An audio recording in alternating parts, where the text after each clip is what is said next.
Welcome back to another week of Thrasher Opera House Presents. Today I am here with Jason Menting. We're going to talk about a lot of things. I think one of the things I want to introduce you as is Katie Menting's husband. Katie Menting is our development director here at Thrasher, and that's how I guess I first got to know you. But since getting to know you, I've gotten to know the many other hats that you wear and the really close connections you have with musicians in Wisconsin, particularly Madison-based musicians. And one of those bands we want to talk about today is People Brothers Band, because they'll be coming to Thrasher. Yes. But anyway, welcome to the podcast. Thanks for being here. Thank you, Rachel. So I think, why don't we, let's just start with People Brothers. Okay. And then we'll go from there.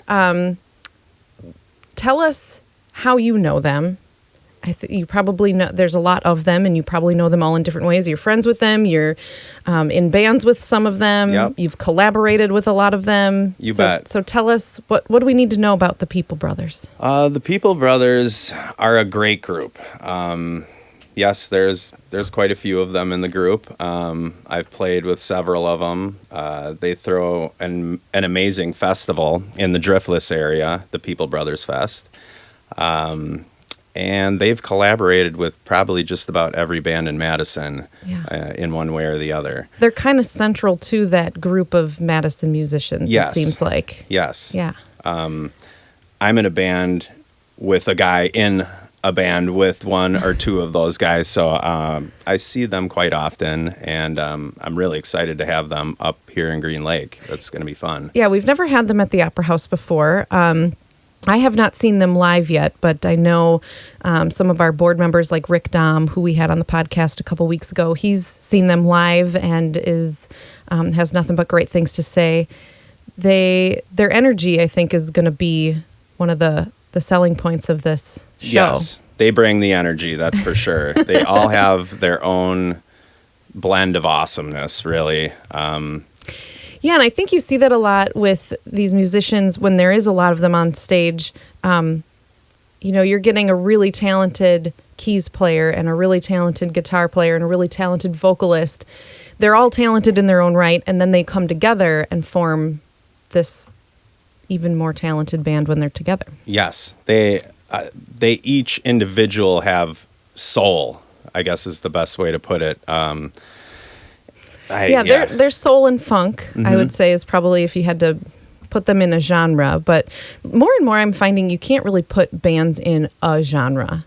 Not these days, it seems, No, right? no. Yeah. And so let's talk a little bit about your band, the Grasshoppers. Yes.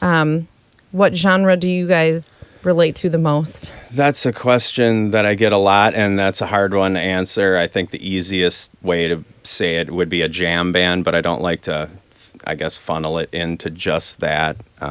So probably influences of some funk, soul, jazz. Rock and roll. Yeah. I think rock and roll being the major one. Okay. When did you start playing music? I don't know this about you. So, we didn't pre-plan these questions. Sure. I'm genuinely wondering, when did you know music was going to be such a big part of your life? Well, when I was in grade school, I was in a lot of choir things and extracurricular choir things, not just, what the school made you do. Show choir? Right, show choir.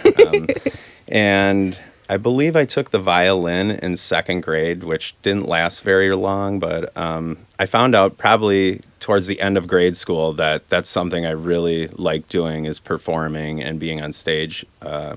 So I took up the drums when I was 10 and played along with, all the rock and roll greats, Led Zeppelin and Rush and things like that, and really tried to find my niche, and I just kind of went from there, And primarily, do you play the drums? Yes. In the Grasshoppers, I play the drums. Okay. I've played drums for a few acts. I've played percussion in different bands.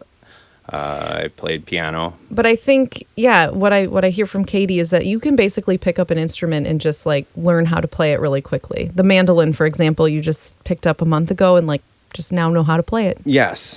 And now Frankie, my youngest son, picked it up so I have to put that one down and pick up the banjo. That's how hear. it works in our house. We have to keep circulating different instruments. That's what I love so much about you guys. One of the things that I love about your family is that you're all so musical. Thank you. Know, it's you, it's your two sons are both musicians, and Katie is obviously involved in the music world in a lot of different capacities.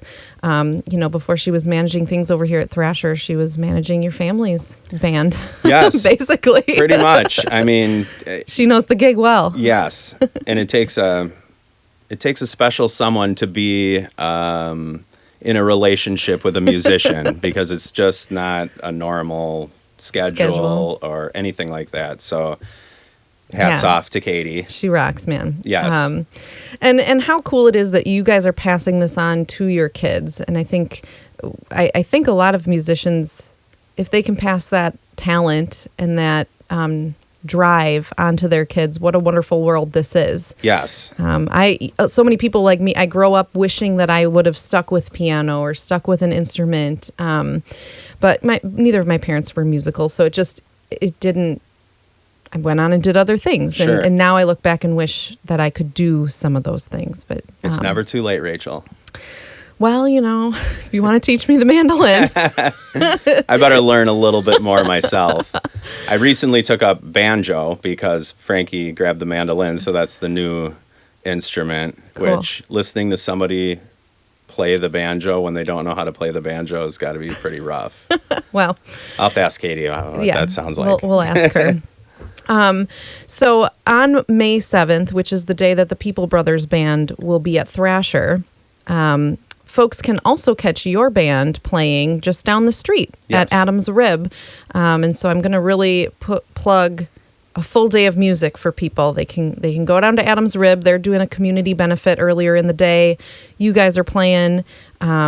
And then after that's over, come on down to Thrasher and catch the People Brothers. Yes, I'm super excited about that. Just for the fact of it's a band that we've played with several times, and now they're coming to my town, our town. Right. And also there's a band that's opening for the Grasshoppers called Little Marsh Overflow, which we used to play with quite a bit in the early 2000s, and they're all really good friends and really good musicians. So there's going to be a lot of good music in town. And a reunion of yes, sorts. Yes. Cool. I wanted to talk to you about just the collaboration that is this local music scene. In a lot of industries, it's competition over collaboration. Yes. Like, don't go. There's none of this like, don't see that show, see our show instead. What I really love is that it seems like, People Brothers are like, yeah, go check out the Grasshoppers, and you guys are bringing a band to introduce to our area. Yes. And it's all about promoting music. It sure is. I think after all the years of doing it and being in the grind in Madison, you come up with all these musicians, and there's a lot of them, and the ones that make it through the years, the respect, just you gain more respect for more people, and it's more about helping everybody, and don't book this night because those guys are playing, and let's try to make it so everybody Absolutely. can go. Yes. Absolutely. And you know how talented these people are, and of course you want the world to see that. Yes, you bet. It's not. I think that's the lesson that every industry could learn from. Yes, I would agree. It's just a lot of fun, and I think it just means more too when you can, promote them and also promote yourself the next night, and they promote you, and it bounces back and forth. That's right. Makes it better for everyone. Yes. So back to the big day on May 7th when you guys are playing and People Brothers will be here. Can you tell us a little bit about the members of the People Brothers Band who will be seeing up on our stage and a little bit about their background? Sure. You got Robert Corona. He's the keyboard player and also vocalist. He's an amazing vocalist. He also really has soul. We talk about a piano player that's got soul. It's him. So he'll be fun to watch, too. He'll be fun to watch. Because I love watching keys players that are like fully into it. Yes. Yeah. I guess there's not many that aren't, but come to think of it. But we got Teresa Hardy. She is the main female vocalist on that stage, and she owns the stage. She just brings it. She leaves her heart on the stage when she's done playing. I mean, just looking at their promo pictures, like, just her presence is captivating. Yes. Just in a picture. So Yes. let alone being on stage. She recently did something with Charlie Barons.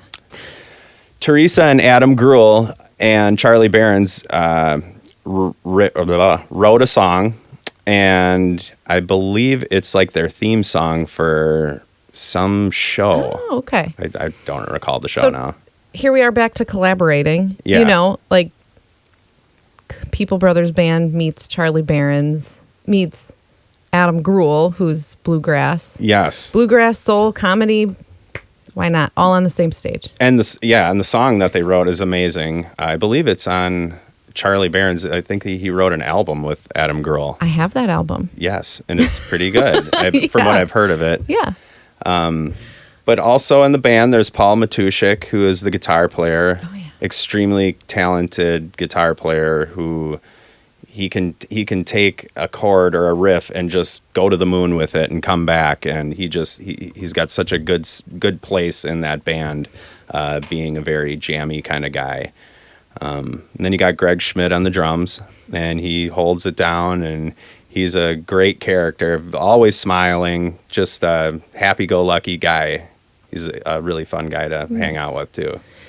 This band, you know, we talked a lot about their music, but one thing that's just, I think, equally as important in a show is what happens between the music, the stage presence, the interaction with the audience. Yes. So, the energy flow. Yeah, and the stories that they tell or the interactions that they have, you know, on a stage like Thrasher, you almost need to have that. Is that something we'll be able to I think when you get that many people on stage too, there's always going to be something. Yeah. Yeah. But yes, they've got good energy to bring to our small venue here. Yeah. Yeah. Yeah. So something I just started doing, and actually you might be the first person I'm asking on this podcast. Okay. Is tell me one song that's on your playlist right now that folks who are listening should check out, like a band that they maybe have never heard of that it's worth checking out. Local or all the way around? Whatever. Any. Well, lately I've been really on a Billy Strings kick. Nice, yes, Billy. He's just amazing. You know, I used to really get into bluegrass when I was younger, and then kind of went away from it to my rock and roll life.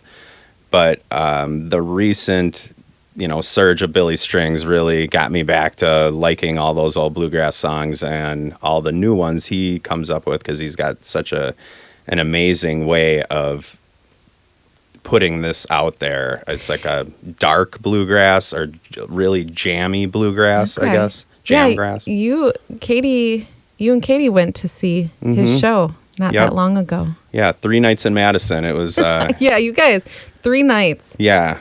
It feels like night 3 on night 3. That's awesome. Yeah. Oh, man. But you really get a good chance to see what an artist can do in 3 nights, because it's not all the same show.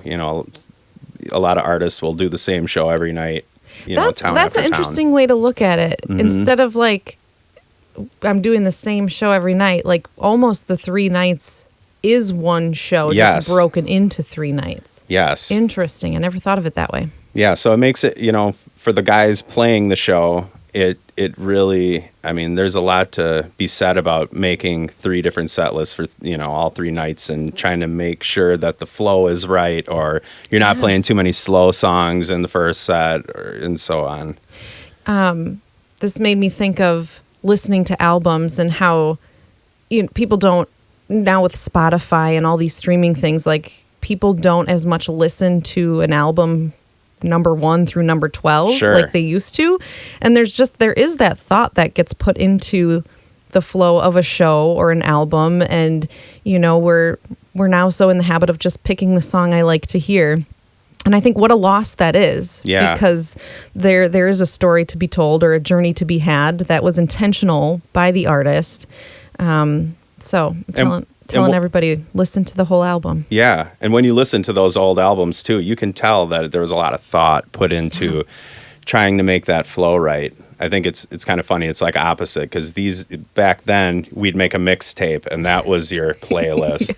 And now it's almost easier to listen to an album all the way through. It just up until probably a year ago, I was still making mixed CDs. Nice. I'm sad that they're gone. Like it's a dying thing, or it's maybe dead. I would just held on too long, but I just loved a good mixed CD. Me too. So that's why I think I'm so interested in this, asking guests to tell me a song, because at the end of a season of this podcast, whenever this season will end, we don't know. Then I'll have this like list of songs. This is what our guests recommended. Thrasher Opera House presents guest recommended songs. Awesome. So anyway, thanks for the recommendation for Billy Strings. You bet. Hide and Seek is a good song by Billy Strings. Okay. He just played that. He was at the Grammys and they played on the rooftop, I believe, in Vegas, and played the song. If you look it up on YouTube, that's a good one to check out. And what's a good Grasshopper song for people to check out? Grasshopper Song? Yeah. That one. No. Well, we have a song called Grasshopper Song, and that's easy to remember. We have one called Frankie. That's obviously about Frankie. It's got a different kind of flavor than the rest of our songs. It's a little more heshier, I guess, harder rock. But it's, nice. It kind of described him at the time when he was younger, kind of hesher. Well, thank you, Jason, for being on our podcast today. Just a reminder to everybody out there to check out your band, the Grasshoppers, playing at Adams Rib on May 7th. That's a Saturday. And then when you're done there, come on down to Thrasher to check out the People Brothers Band. Tickets are available at thrasheroperahouse.com. And, of course, remember to subscribe to our YouTube channel. We are at 91 people. Yay. We need 9 more people to like us, so do it or subscribe to us. As always, it's a pleasure to see you, and we will see you soon. Thank you, Rachel.